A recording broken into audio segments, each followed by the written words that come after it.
My daughter didn't just tell me not to come to her wedding.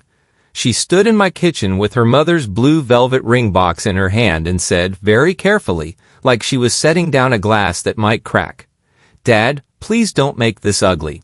In the program, you're listed as deceased." I hit the edge of the butcher block counter so hard my thumbnail split, and a bead of blood darkened the wood I'd sanded smooth with my own hands 22 years earlier. I said 7 quiet words that changed the rest of that week. "Then your mother's ring stays with me." She stared at me like I had broken some rule she hadn't bothered to explain. Then she took one step back, lifted her chin, and said something even colder. She said this was only practical. She said Carter's family had already built the seating, the speeches, the donor tables, the story. She said everyone had made arrangements around my absence. 4 hours later, her wedding planner called me whispering from a hotel hallway, and what she said made being declared dead on paper sound almost merciful. By sunrise, I knew why I had been erased, who needed me gone, and how badly they had underestimated me. If you've ever learned what family can cost, stay with me, because the first lie wasn't even the worst one. To understand why my own daughter buried me in a wedding program, you have to go back to the first moment I realized she had started flinching from the life that made hers possible. It was at the engagement dinner 3 months earlier at a place called Halcyon House, where the water glasses were heavier than the plates, and every server moved like they'd been trained not to breathe too loud.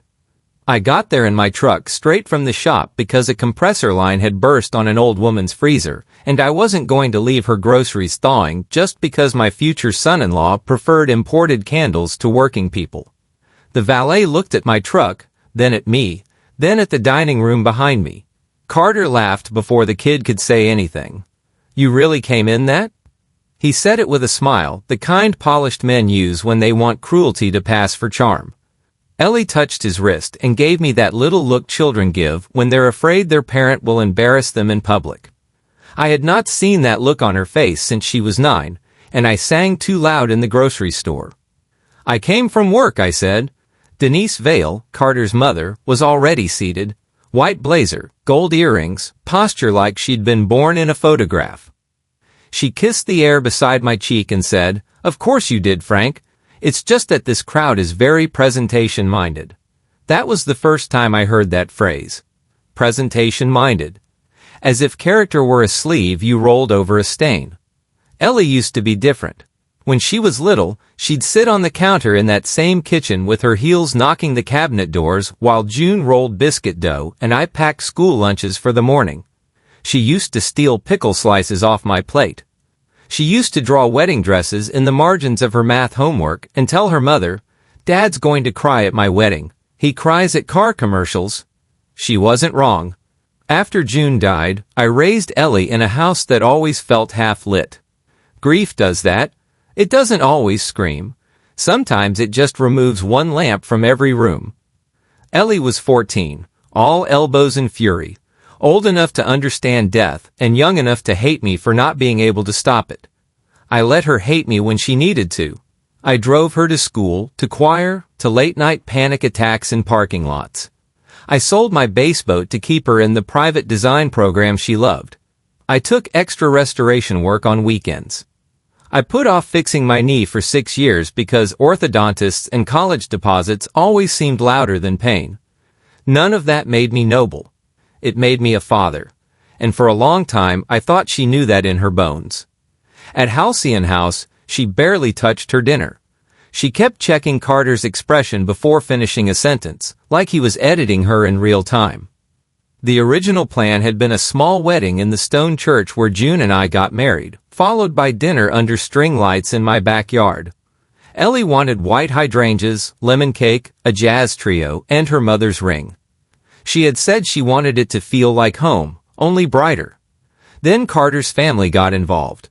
The church was too provincial. My backyard was too informal. The guest list doubled, then tripled. Some vineyard became a hotel, then the hotel became a weekend experience. Carter worked in brand strategy, which I learned was a way of charging people to tell them what things should look like.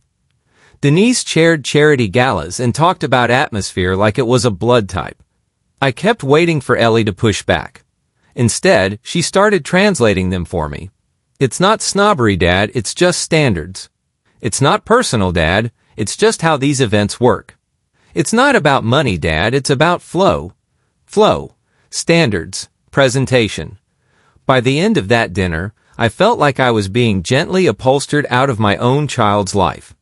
Still, I paid the deposit Ellie asked for. Not all of it, just enough to help. She hugged me in the parking lot with one arm and said, "You're saving me." That should have warned me. People say thank you differently when they mean it. A week later, Ellie came by the house on a Sunday afternoon while I was reglazing the old kitchen window over the sink. The house still smelled like wood oil, coffee, and the tomato soup I had burned earlier because I was on the phone with a parts supplier. Her mother's blue velvet ring box sat inside the top drawer of the china cabinet, tucked beneath a folded dish towel exactly where I had kept it since the funeral. That ring was supposed to be a simple thing. June gave it to me in a parking lot outside a chemo appointment 6 months before she died. She had already lost most of her hair and none of her sarcasm. She pressed the box into my palm and said, "If Ellie ever marries a man who makes her feel more like herself, not less, this is hers. If not, let the ring stay hungry." That was June. She could say something devastating and make it sound like weather. Ellie stood at the sink watching me scrape old putty from the pane. "You still haven't fixed that corner?" "I'm fixing it now." She smiled, but it wasn't the easy smile I knew. It was managed. "Carter thinks it's sweet you never update this place." That little sentence stayed with me because of that word. Sweet, not beautiful, not solid, not home. Sweet, the way you call a child's drawing sweet before you throw it away. Then she asked me something strange. "Do you still have the deed stuff in the house? Like the paperwork? For insurance, I mean." I kept working. "Why?" She shrugged too quickly. "Carter's father said when people host events or have valuables moving around, it's smarter to centralize records. In case there's a claim. We're not hosting an event here." "No, I know." She pulled open a drawer, then another. "I just mean in general. You should probably organize things better." That was Ellie's tell when she was lying. She started cleaning things nobody had asked her to touch. I said, "The ring stays in the cabinet till the wedding morning." Her shoulders tightened almost invisibly. "Right." Then my phone buzzed, and while I answered, she drifted toward my study. I only noticed because floorboards in old houses speak if you've lived with them long enough. By the time I hung up, she was back in the kitchen, smiling too fast. I told myself not to be suspicious of my own daughter. That night, when I went to lock up, I noticed the ceramic bowl by the front door held one less key than usual. Just one. The copy of my study key was gone. I stood there with the porch light buzzing and told myself there had to be an innocent explanation. That maybe I had moved it. That maybe I was getting older in the wrong ways. That maybe grief had made me territorial. But something in me had already started counting. The next few weeks kept adding up badly. Carter asked if I had ever thought about downsizing. Denise complimented the good bones of my house and then asked, with fake casualness, whether it was fully paid off. Ellie wanted scanned copies of my driver's license for vendor security because apparently some of the wedding deliveries required family verification. I said no to that one. She got quiet for 2 days. Then came the afternoon. I found the drawer in my study closed a 1/4 inch wrong. Nobody else would have noticed. But I built that desk when I was 34. Cherry wood. Hand-cut joinery. One drawer swelled every August and had to be pushed at the left corner first, or it sat proud forever. When I saw it sitting wrong, I felt a hard little click in my chest. Inside, the folders had been disturbed. Not stolen. Disturbed. Property tax records. Insurance papers. The old envelope containing June's note for Ellie. My credit union statements. Everything was there, but it looked touched. The kind of touch that says someone didn't know exactly what they needed, only where it might be. That was the first night I lay awake wondering whether my daughter had become careless, foolish, or dangerous. I still didn't know how far it had gone. Then she came over on a Thursday evening carrying a garment bag and a face I didn't recognize. Rain had blown in low and sideways. My kitchen windows were fogged from the pot roast in the oven. I remember that because some part of me still thought if I fed her, we might speak like family again. She didn't sit down. She looked at the ring box on the table. I had taken it out earlier, more from habit than intention, and then she said, "Dad, I need you not to come on Saturday." I laughed once because the sentence was so absurd, my body rejected it before my mind could. "What?" She folded her arms. "Please just let me finish." "No, start over." Her jaw set. Same as her mother's when she'd made up her mind. Carter's family has certain people coming. Investors, clients, board people, older relatives. There's already a lot of pressure, and some things have been presented a certain way, and if you show up now... If I show up now? She looked down at the ring box, not at me. In the printed materials, they wrote that my parents are both gone. For a second, I genuinely thought I had misheard her. The oven clicked behind us. Rain tapped the glass. Somewhere in the house, the old refrigerator kicked on with its usual tired rattle, and in the middle of all that ordinary sound, my daughter erased me. I hit the counter and split my nail. She flinched at the blood, but not at the word she had just said. "Ellie." "It was easier," she whispered, then hardened again. "You don't understand this world. Then explain the world where your father has to die for your centerpieces to look right." Tears sprang to her eyes, but anger came faster. "Why do you always do that? Why do you make everything sound crueler than it is?" "Crueler than it is?" I laughed again, and that sound frightened even me. She rushed on, as if speed could make it reasonable. Carter's family had already told a certain story. They had already circulated the bios. The programs were printed. There were donor tables tied to the wedding weekend because Carter's father was courting backers for a hospitality project. It would be awkward, she said, to suddenly introduce a father nobody expected, especially one who didn't exactly fit the image. "The image," I said. "I'm asking you for one day." "No," I said, "you're asking me to help bury myself." She put a hand over her eyes. "Dad, please, don't make me choose." That was the line that did it. Because she already had. That was when I told her the ring stayed with me. She went very still. "You would do that?" "No," I said. "You did?" She stared at me with something like disbelief, but underneath it there was calculation. Not just hurt, not just bridal panic. Calculation. Then she said, "You promised Mom's ring." "I promised it to my daughter." She left without eating. At the door she turned and said, "If you love me, don't come." After she drove off, the house felt obscene in its quiet. Pot roast, clock ticking, rain gutters spilling over. The kind of evening a family is supposed to live inside. At 11:14 that night, my phone rang. Unknown number. I almost didn't answer. A woman's voice came low and quick. "Mr. Mercer? My name is Naomi Reyes. I'm your daughter's wedding planner. I'm sorry to call this late, but I think you need to know something before Saturday." I sat down very slowly at the kitchen table. "Go on." She took a breath that sounded like fear. "I shouldn't be involved, I know that, but I was asked tonight to update a private schedule for a family reconciliation signing before the ceremony. There's a notary booked.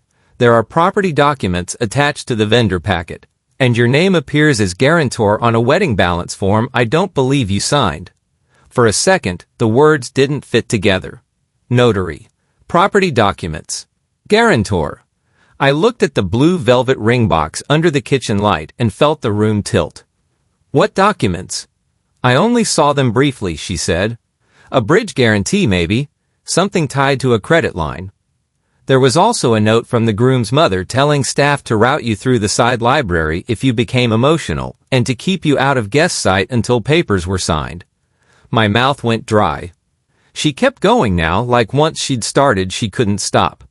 "I heard an argument earlier between Mr. Vale and his mother about a loan closing Monday. They said if the signature didn't happen, everything collapsed. I don't know all of it, but I know enough to tell you this is bigger than a seating chart lie." I closed my eyes. "And there's one more thing," she said. "The family bios in the welcome book don't just say your late wife died. They say your daughter lost both parents years ago and was raised by community support. That hit me in a place the other things didn't. Because fraud is one kind of wound. Being edited out of your own child's survival is another. Naomi said she could meet me the next morning before rehearsal started. She had taken pictures with her phone. She sounded ashamed of that, and grateful too, as if she needed me to understand that she had crossed a line for a reason. When the call ended, I didn't move for a long time. Then I took the ring box in my hands. The velvet was rubbed smooth at the corners. June carried it in her purse for 2 months before our wedding because she didn't trust herself not to check it every hour. Sometimes I still caught the faintest trace of her hand cream when I opened it, though I knew memory can fake a lot if you're lonely enough. Inside the lid, folded beneath the satin, was the note she'd written for Ellie. I had not looked at that note in years. I unfolded it with careful fingers and read the line I remembered best. For our girl, if the person beside her makes her gentler, not smaller. I sat there until the kitchen went cold and understood, finally, that silence was no longer love. It was permission. At 6 the next morning, I called Owen Pike. Owen had been my friend since vocational school, back when we were dumb enough to think a man's back lasted forever.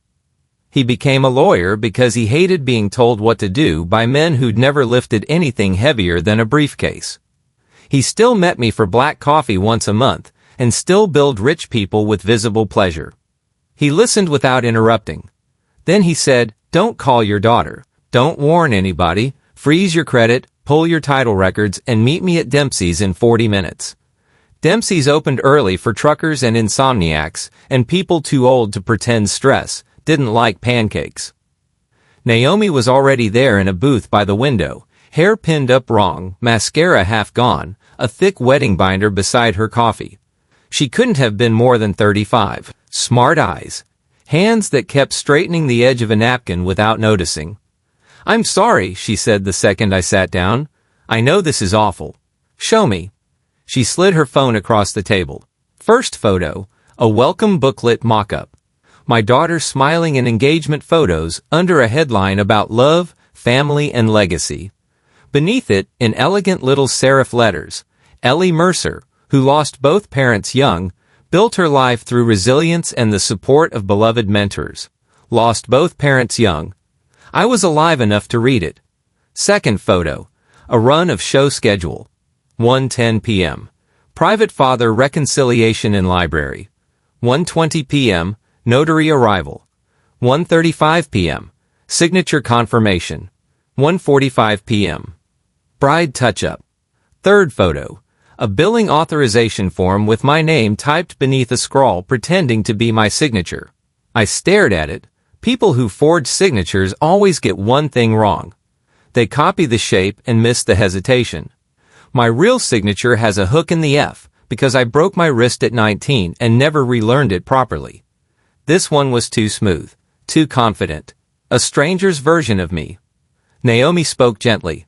"I don't know who signed it, but I watched Denise Vale move that packet into the groom's suite herself. And last night I heard Carter say, 'Once the house clears, Monday's close is safe.'" Owen took notes while I looked through the rest. There was more. An email from Denise telling staff I should be handled delicately because I had a history of emotional volatility.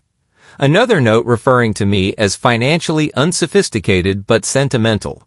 A seating chart draft with my name nowhere, not even at some shame table in the back. And tucked into one corner of a document packet, visible just enough in Naomi's photo to chill me clean through, was the legal description of my property. My house, my dead wife's garden, my kitchen, the hallway where Ellie marked her height in pencil every birthday from 6 to 17. The porch beam June and I replaced the summer before she got sick. The place I had kept standing through layoffs, floods, shingles, and grief. All of it reduced to collateral. Owen looked up from the papers and said, "They've either opened or attempted to open a line against your equity. We call the bank now." So we did. By 9:30, I was sitting in a fraud office at my credit union listening to a woman in a gray suit tell me there had been an online inquiry using my personal information 2 days earlier, followed by a pre-closing packet sent to a private email not associated with any of my accounts. Final authorization required an in-person signature and identity verification. Meaning they hadn't finished. Meaning they needed me alive just long enough to use me. That was the moment the whole thing changed shape in my mind. Up until then, part of me had still wanted to believe this was mostly Carter's family.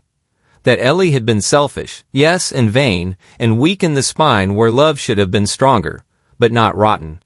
Then the banker printed a note attached to the file. Bride's father expected. Sign at event. Expected.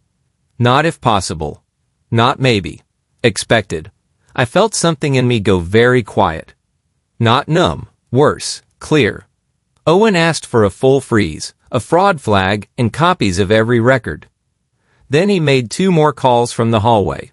One to a title company he trusted. Another to a detective he knew in the county financial crimes unit. Nothing glamorous. No movie music heroics. Just paperwork, timestamps, and the comfort of adults who know exactly which kind of ugly they're looking at. What happened next hurt more than the forged signature. Naomi messaged me around noon and said she had something else. An audio clip. Accidental but clean. She met us in her car behind the hotel because she didn't want cameras catching us together. The rehearsal florist was unloading white roses 10 feet away, and I remember thinking how expensive betrayal smells when it's mixed with fresh-cut stems and hotel mulch. Naomi hit play. First Denise's voice, crisp and impatient. You told Claire her father would cooperate. Then Carter. Calm. Annoyed. He will if she cries properly. A laugh. Male, older, Carter's father, I guessed. If not, keep him out of sight. We can't have some blue-collar resurrection in the middle of investor weekend. Then Carter again, and this part I will hear until I die. Once he signs, the house is basically ours anyway. Claire doesn't need every detail, she just needs to get through Saturday. The clip ended. I didn't say anything. Naomi looked at me with tears in her eyes, maybe from pity, maybe from fear of what she had just helped uncover. Owen reached for the phone. Send that to me now. But I barely heard him. Because the line that stayed with me wasn't even the worst one. It was that quiet, dismissive sentence in the middle. Claire doesn't need every detail. Which meant one of 2 things. Either my daughter was in on the shape of the trap and didn't care, or she had agreed to stand inside it because she was too dazzled, too desperate, or too ashamed to ask what it would cost. Neither possibility let me breathe. I drove home alone that afternoon and walked room to room like a man taking inventory after a storm. June's scarf still hung on the peg behind the bedroom door, where I kept meaning to move it and never did. Ellie's old science fair ribbon was still pinned to the corkboard in the hall. There was a coffee mug in the cabinet with a chipped handle she made in 7th grade that read World's Okayest Dad because she thought it was hilarious. I had kept it all these years because she laughed so hard when she gave it to me, she snorted milk through her nose. I stood there holding that ugly mug and understood that love can survive disrespect longer than it should, because parents are experts at calling hunger by softer names. That was the hour I stopped asking how my daughter could do this and started deciding what I was going to do about it. I changed every lock in the house. I moved the ring box to the safe in my shop. I filed the fraud report. I sent the audio and the forged documents to the detective Owen knew. I notified the hotel's general manager through Owen that any event packet involving my name, signature, or property was legally contaminated. And then I did the hardest thing. I texted Ellie. I won't interfere with your ceremony. We need to talk before it. She answered almost immediately. Thank you. Please don't make a scene. Not, are you okay?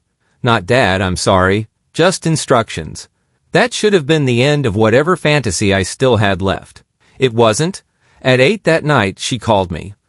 Her voice was softer than it had been in my kitchen. Carter said the planner has been causing drama. I'm sure he did. Dad, please tell me you're not doing something. There was real fear in her now. Not fear for me. Fear of disruption. I said, do you know what they wanted me to sign? Silence.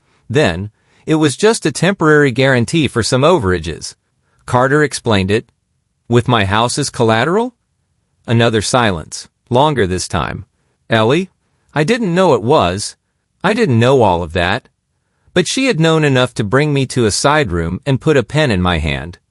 That's not the same as innocent, I said. She started crying then, sharp and angry. You think this is easy for me? Do you have any idea what it's been like? Every time Carter's family looks at me, I feel them noticing everything I didn't come from. The house, the money, the schools, the way they talk. I've spent my whole life being the girl whose dad smells like varnish and engine grease, the girl whose mother died, the girl with the old car and the hand-me-down patio furniture, and the address nobody in this town can pronounce with respect. I just wanted one thing to be beautiful. I let her talk. Not because I agreed, because I needed to hear how far she had wandered from herself. When she finished, I said, beautiful is not the same as expensive, and expensive is not the same as safe. If a man has to make you ashamed of your father before he marries you, you are not walking into a better life. She whispered, you don't understand, Carter. No, I said, I understand him perfectly. She hung up on me. 3 hours later, Denise called. I almost admired the nerve. Frank, she said warmly, like we were discussing table linens. I believe there's been some confusion. Complex events often require bridge instruments. It would be a shame if your emotions caused unnecessary reputational damage. Reputational damage, I repeated. Yes, for Ellie. Surely you don't want to sabotage her future over a misunderstanding about asset support. That phrase again. Asset support. People like Denise have a way of laundering greed through language until theft sounds like stewardship. I said, don't come near my property again. Her tone cooled by several degrees. You need to think bigger than your little resentments. My resentments are not little. Then I hung up. The next morning, Carter tried a different tactic. He came to the shop. I was reattaching the faceplate on a restored 1950s radio when his shadow crossed the doorway. Linen shirt, sunglasses, smile like he'd practiced it in a mirror. He looked around at the shelves of tools, clamps, stain cans, and half-finished chairs, like he was visiting a museum exhibit called Working Class Male Habitat. I thought we should talk man to man. There's your first mistake, I said. He ignored that. Ellie's under a lot of pressure. So you keep saying. He leaned against my workbench, which told me everything about how little he understood the room. Men who respect labor don't put their elbows on fresh oilcloth. You have to see the larger picture, he said. My family is opening doors for her. She's entering a different level of life. That comes with optics, yes, but also opportunity. Networks, capital, travel, everything you could never give her. That landed exactly where he wanted it to. Which is why I smiled. Because once a man shows you his cleanest cruelty, you stop hoping there's a better version hidden underneath. What you mean, I said, is that she was useful to your brand until her father became visible. His expression tightened. You're making this provincial. And you're making theft sound sophisticated. He straightened. Nobody stole anything. Not yet. That was the first time he lost the smile. You should be careful. If you start making false accusations, Ellie may never forgive you. I wiped my hands on a rag and looked him in the face. If you loved my daughter, you wouldn't be threatening her father in his own shop. He held my gaze a second too long, then said quietly, Saturday is happening with or without your blessing. I know, I said. That's why I'll be there. For the first time, he looked uncertain. He covered it fast. You said you wouldn't interfere. I said we needed to talk before it. He left without another word. That was the moment I knew he still thought this was about emotion. About whether I would cry, rage, embarrass myself, maybe get drunk and shout until security escorted me out, and everyone congratulated themselves on managing the old man. He still didn't understand the only thing that mattered. I wasn't coming to be believed. I was coming prepared. Wedding mornings have a strange sound even if you're not at the wedding. The world seems to get up on tiptoe around them. By 9, the town was full of flower vans, tuxedo deliveries, women in silk robes carrying coffee cups across parking lots, Men pretending not to hate rented shoes. I put on the charcoal suit June used to call my funeral uniform because it made me look honest in difficult rooms. Clean white shirt. Plain tie. The ring box in my inside pocket. June's note folded behind it. Copies of every document in a leather folder Owen had brought over the night before. The fraud investigator's card in my wallet. My phone charged, my hands steady. Before I left, I stood in the kitchen and looked at the counter where Ellie had told me I was dead. Then I put my palm over the crescent mark my blood had left in the wood and said out loud to nobody visible, "I'm done paying to be erased." Halcyon House sat on the bluff above the river, all cream stone and manicured gravel, the kind of place built to make ordinary people lower their voices. When I pulled in, there were white chairs set on the lawn, a string quartet tuning under a canopy, and staff moving trays of champagne that cost more than my first motorcycle. A young security man at the side entrance stepped toward me with an earpiece and a look I recognized immediately. He had been briefed. "Mr. Mercer?" "Yes, I'm afraid there have been some instructions." "I know," I said. Then another voice cut in. "Let him through." The general manager, a silver-haired woman in a navy suit, came down the hall with Owen beside her and the detective a pace behind. Naomi was farther back near the service doors, face pale but set. The security man stepped aside. The manager said quietly, "The bride has requested a private family meeting in the library before the ceremony. Given the legal concerns already raised, we will be present nearby." I nodded once. We went down a hall lined with gilt mirrors and arrangements of white orchids so large they looked indecent. My shoes sank into carpet thick as pasture grass. I remember absurd details when I'm angry. The smell of furniture polish, the hum of refrigeration from a hidden bar, the tiny pinprick where the ring box corner pressed through my jacket. At the end of the corridor, a pair of carved doors stood half open. Inside the library, Ellie was in her gown.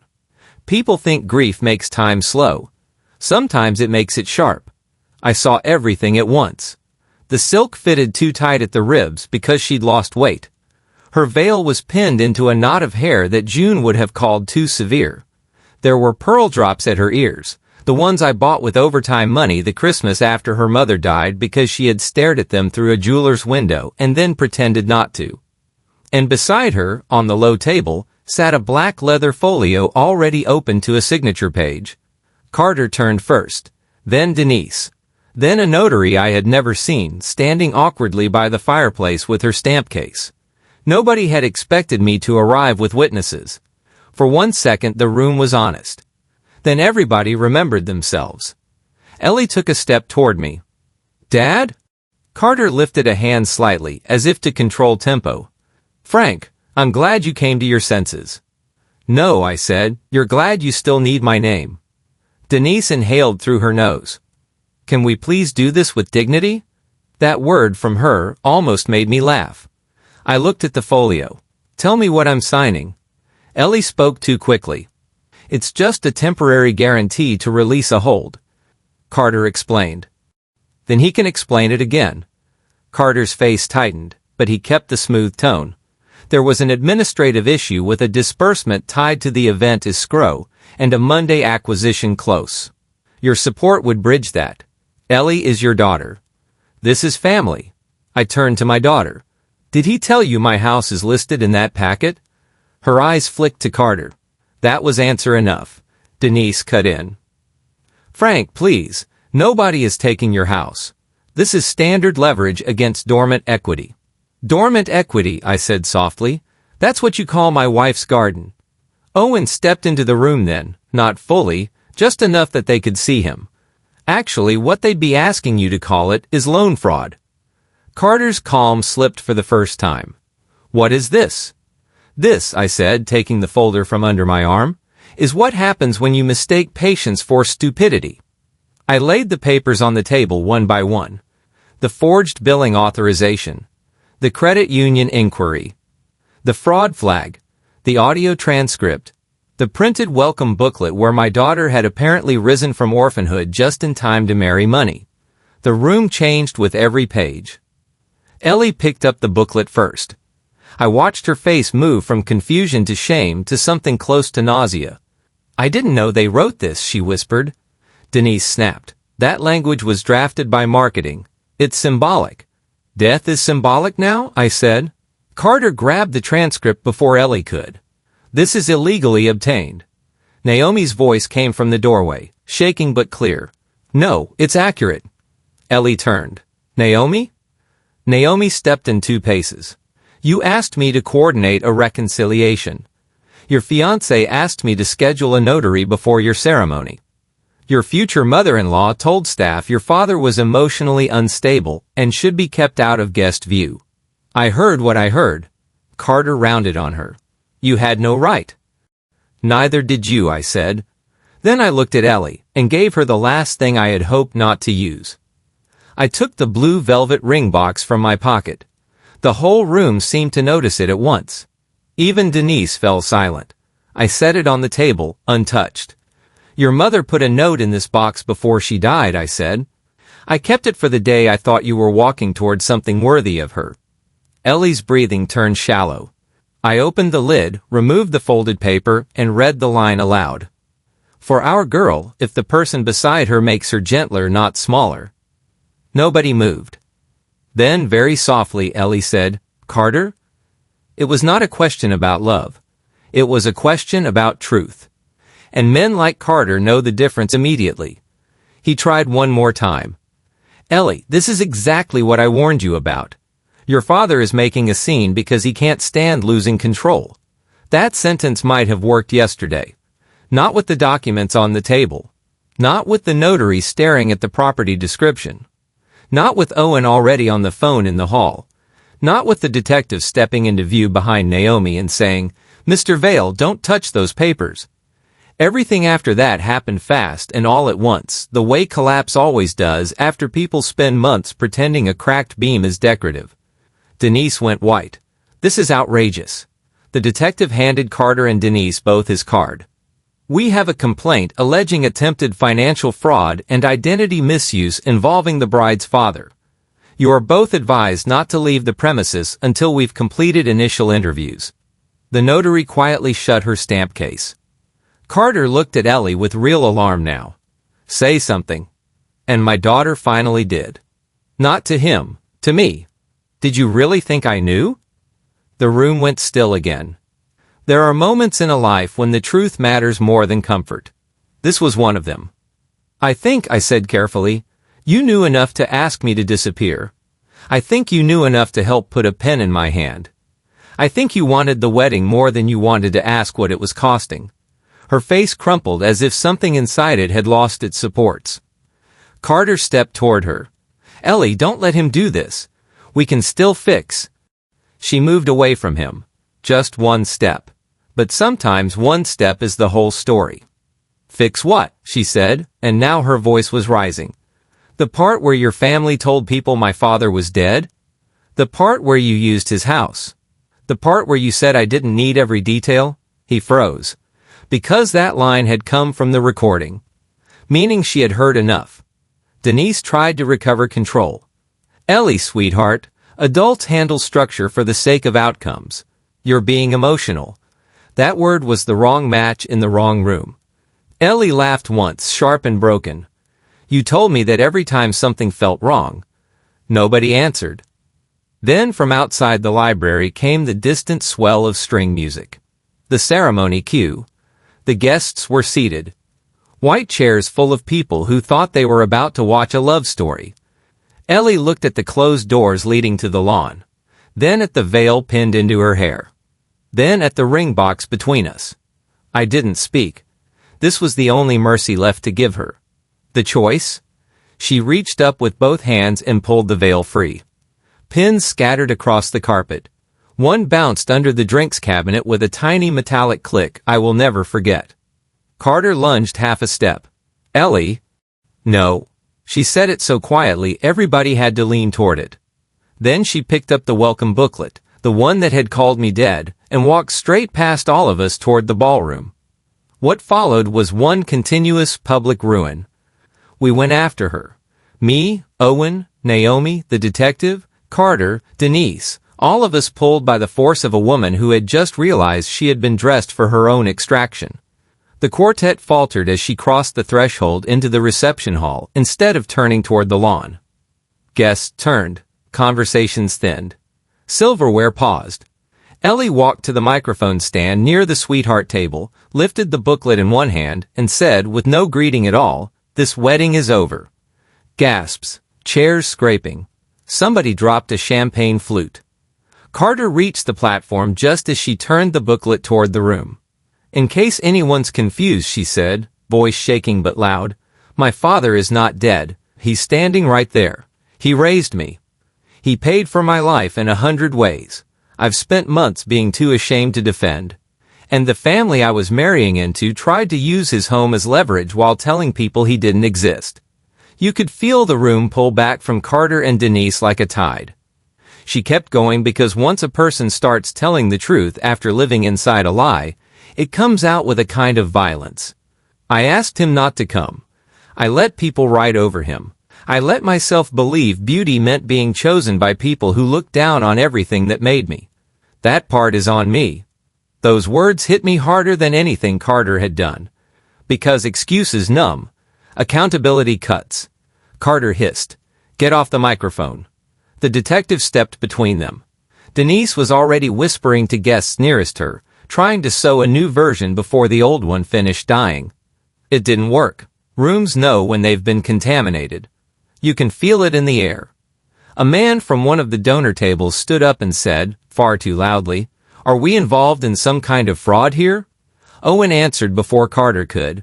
"Potentially, yes." That did it. The room went from scandal to self-protection in one breath. People who excuse cruelty will still sprint from liability. The general manager signaled staff to stop service. 2 security men moved quietly to the side doors. The quartet set down their instruments. The florist, for reasons known only to God, kept carrying hydrangeas through the back of the room like flowers could outpace disgrace. Ellie stepped off the platform and came toward me through the wreckage of her own ceremony. Her mascara had started to run. One earring was missing. She looked younger and older at once. "I'm sorry," she said. Not dramatic, not theatrical, just wrecked. I looked at her for a long time. Then I held out the ring box. Hope flickered in her face, and I hated that I had to be the one to dim it. She reached for it. I closed my hand. "Not today," I said. She started crying then in a way she had not cried since she was 15, and I found her on the bathroom floor the week after June's funeral. I touched her shoulder anyway. Because even when your heart is split open, sometimes fatherhood is just choosing not to let a person collapse in public if you can help it. Behind us, Carter was arguing with the detective, Denise was demanding lawyers, and guests were collecting handbags with the frantic dignity of people leaving a burning theater. But all of that had gone strangely far away. What remained was my daughter in a torn mourning of silk and shame, and the knowledge that justice had arrived too late to be painless and just in time to matter. The fallout moved faster than grief and slower than healing. Carter's Monday acquisition never closed. The fraud complaint turned into a formal investigation. Because the credit union had timestamps, IP records, document pulls, and a notary appointment linked to the event, nobody had much room to call it a misunderstanding. Carter's father spent a fortune trying to reduce it to premature financial coordination. Denise stopped answering social invitations for a while. In towns like ours, scandal doesn't punish the soul. It punishes the calendar. Naomi kept her business. Better than that, she got more of it. Turns out people trust the planner who refuses to help steal an old man's house. The hotel refunded part of the event costs to Ellie after a battle I didn't involve myself in. The flowers, I was told, went to a hospice center and 3 churches. That felt right. Let something useful come from all that white performance. Ellie moved out of the condo Carter had leased under both their names and into a furnished rental across town. She sent me 3 texts in the first week. I answered one, "Are you okay?" No, that was honest enough for both of us. A month passed before she came to the house. I saw her from the front window standing on the porch in jeans and a plain sweater, no makeup, hair tied back, hands empty except for an envelope. She looked like herself again, which made the damage easier and harder to look at. When I opened the door, she said, "I don't expect this to be enough." "It won't be," she nodded. "I know." Inside the envelope was a cashier's check for the deposit I had paid, plus a handwritten page itemizing what she could repay now and what she intended to repay over time. Some of it came from returning gifts. Some from selling the bracelet Carter gave her. Some from cashing out the honeymoon credits. At the bottom she had written, in cramped letters that slanted the way they did when she was nervous, "I can't undo asking you to disappear. I can only stop asking anything from you until trust is real again." That was the first sentence from her in months that sounded like the child I had raised into adulthood and watched lose her footing. We sat in the kitchen for 2 hours. No dramatic swelling music. No instant absolution. Real life is less flattering than that. She told me how Carter had made her feel lucky to be chosen, then subtly underqualified to stay chosen unless she adapted. How Denise had dressed humiliation as mentorship. How every discomfort had been explained away as sophistication she simply wasn't used to yet. How she kept swallowing each small wrong because the next dress fitting, tasting, table plan, and guest list made turning back feel more expensive. That part I understood too well. Bad bargains survive on momentum. Then she said the thing I had needed her to say, not because it healed me, but because it proved she finally saw the shape of the wound. "I wasn't just afraid of losing him," she said. "I was ashamed of being seen beside you by people I wanted approval from. That's the ugliest part. That's what I did to you." There it was. No fog, no buzzwords, no Carter-shaped shield. I looked down at the crescent scar in the butcher block where my blood had dried the day she told me I was dead. The mark was still there if the light hit it right. I can forgive a bad man for being bad faster than I can forgive my own daughter for agreeing with him, I said. She covered her mouth and nodded because some truths don't need defending. They need surviving. We started small after that. Coffee once a week. A hardware store run when her bathroom faucet broke. A Sunday afternoon when she helped me strip old paint off 2 dining chairs and didn't once check her phone. She cried the first time she heard herself laugh in this house again. So did I, though I kept my face turned toward the sandpaper. Trust did not return like lightning. It returned like muscle after injury. Slow, painful, earned. Winter came. The garden went bare.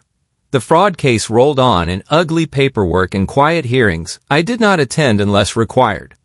Ellie began therapy, which I know because she told me plainly, not because I asked. She took a smaller job with a local firm and stopped dressing like an expensive stranger. She started saying no faster. That mattered more to me than apologies. Near Christmas, she found the chipped mug she made me in 7th grade and laughed at how bad it was. I really thought this was funny. It still is. We stood in the kitchen while snow pushed against the windows, and for the first time since the wedding, the house felt like shelter instead of evidence. She looked at the china cabinet then. At the drawer where I used to keep the ring box. "Do you still have it?" "Yes." She didn't ask for it. That was how I knew she had changed. Last spring, on a mild evening that smelled like cut grass and thawed earth, I went out to the shop and opened the safe. The blue velvet box sat exactly where I had left it months earlier. The corners were still worn smooth. June's note was still folded inside, thin as breath, sharp as ever. I carried it back to the house and set it in the drawer again. Not hidden, not offered, just present. Some things don't belong to the past or the future until the person reaching for them understands their weight. My daughter once asked me to stay away so strangers could admire a lie. Now when she comes over, she parks in the driveway without apology, lets herself in through the front door and says, "Dad, where's the good pan?" like she never learned to be embarrassed by the sound of home. I'm not naive, not anymore. Love does not erase what happened. Family does not excuse it. And dignity, once recovered, should never be traded back for hope dressed up as forgiveness. But some endings are better for being honest instead of neat. I survived being declared dead by my own child and lived long enough to watch her start telling the truth. That's not the wedding I dreamed about for her. It is, however, the first marriage she escaped before it locked. And some nights, when the house is quiet and the sink is full, and the old refrigerator kicks on with that same tired rattle, I open the drawer, see that blue velvet ring box resting where it belongs, and think of June's words. Let the ring stay hungry. For now, it does.